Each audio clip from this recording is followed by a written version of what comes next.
Сәлеметсіздер ме, құрметті табиғатты аяла форумының қатысушылары. Мен Жамбыл облысы Сарысу ауданы Қызылдихан орта мектебінің 6-шы сынып оқушысы Аман Айым Маратқызы, жетекшім Төлегенова Айгүл апай. Табиғатты аялау әрбір адамның борышы. Мен табиғатты аялауды ең алдымен өз ауламнан бастадым. Білім ордасы әрқашан жасыл желегі жайқалып, жарқырап тұруы қажет. Бұл менің мектебім. Мектептің жасыл желекпен жайқалып тұруына әрбір оқушы атсалысады. Жетекшім биолог Төлегенова Айгүл апайдың айтуынша, жасыл өсімдік жасыл фабрика. Қыста суықтан қорған, жазда ыстықтан қорғап тұратын әрбір өсімдік ауаға су тамшыларын бүркіп тұрады. Ал аршаның фитонсептік қасиеті бар. Ол өз бойының микробтарды жоятын зат бөледі. Біздің мектептің әрбір оқушысы осы өсімдіктерді қорғауға атсалысады. Біз өз кабинетіміздің гүлдерін баптап отырамыз. Гүлдер біріншіден кабинетке әдемілік береді, ал екіншіден біздің тыныс алуға қажетті қыруар оттекті бөледі. Сондықтан да бөлме гүлдерін аялап баптап отыруымыз керек. Сәлеметсіздер ме? Көктем келді, жер ана босанып барлық тіршілікке жан бітті. Күн жылынып, құстар қайта ұшып келді. Жан-жануар оянып, айналар түрлі түске еніп, табиғат әсем күйге боянды. Сыныпта 9 оқушы бар. Біз осы жарысқа қатысар алдында 3 топқа бөліндік. Бірінші топ тазалықшылар тобы. Олар мектеп айналасы мен ауылдағы тазалыққа жауап береді. Екінші топ сарылар тобы. Олар өсірушілер. Өсімдіктер мен ағаштарды егіп, оларды баптайды. Үшінші топ көктер қорғаушылар тобы. Оларға құстарға ұя жасап, оларға қамқорлық көрсетеді.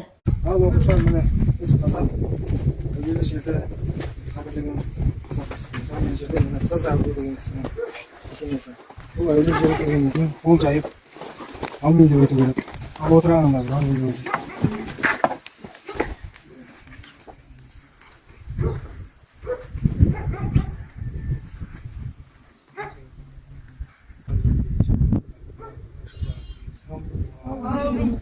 Көктем келді.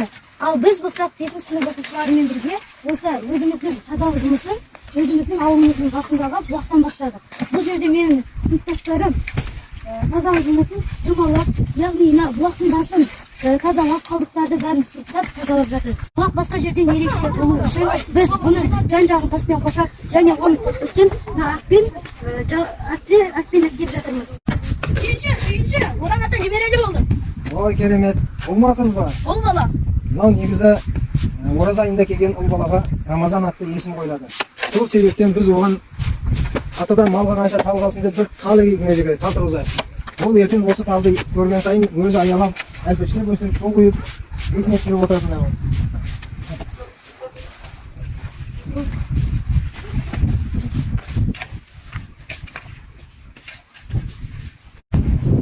Ал балалар не себепке болған бір оқиға айтайын. Мысалы, мынау бұлақ. Бұл бұлақ құртты бұлақ деп аталған. Бұл не себептен құртты бұлақ деп аталған, білесіңдер ме? Жоқ. Кезінде бұл бұлақтан ішінде құрт болған, ерекше жылтыр, түнде жанып тұратын, белгілі алсын деген көретін, суын ішсең дәмді болған. Сол себептен бұл құртты бұлақ деп бұлақ аталынған. Көркемдік пән мұғалімі Айнаш апаймен бірге экологиялық сөмке тігуді ұйғардық.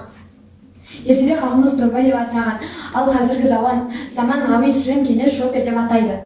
Біз бөз матасын таңдап алған себебіміз, бөз матасы өте мықты, жыртылмайды. Осыдан жасалған сөмкені қайта жуып, үтіктеп, бірнеше жыл қолдануға болады. Шоперді 40-та 50 мөлшеріне кесіп аламыз. Үшін 0,5 сантиметр көлемінде тігуді бастаймыз.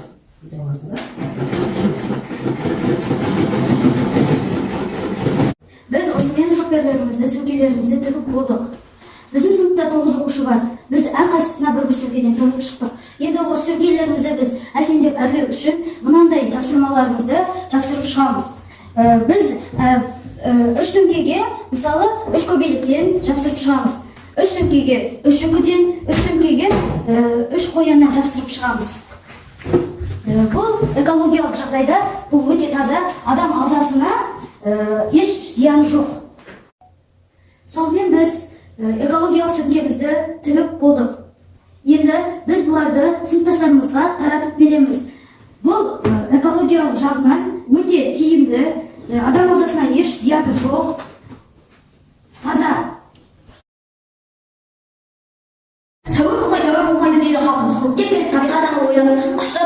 үйіне оралды. Жер анамыз босанып бүкіл тұрағы тамаша күйге көшті. Туған жерге оралған әсем өмірмен жан жадыратын құстарымыз қырған үнсіз көктем елесетін мүмкін емес. Біз 5-ші сынып оқушылары көкемге кәдімгі осындай құстардың ұяларын макеттерін жасап бастадық. Достарымызға арналған ұяны балабақшаның алдына орналастырып жатырмыз. Біз екінші ұяны жалғасқа ағамыз. Сіз жасалған ұяны осы талдың бұтағына орналастырамыз. Түнде ағаш үйдің біздің мектепте дәстүрге айналған. Біз сыныптастарымызбен бірге ағаш отырғызып жатырмыз. Келешек ұрпақты экологиялық апаттан сақтап, жер ананың байлығын ұрпақтан ұрпаққа жеткізу әр азаматтың игісі. Мен өз сыныптастарыммен бірге мектеп айналасын тазартып жатырмыз.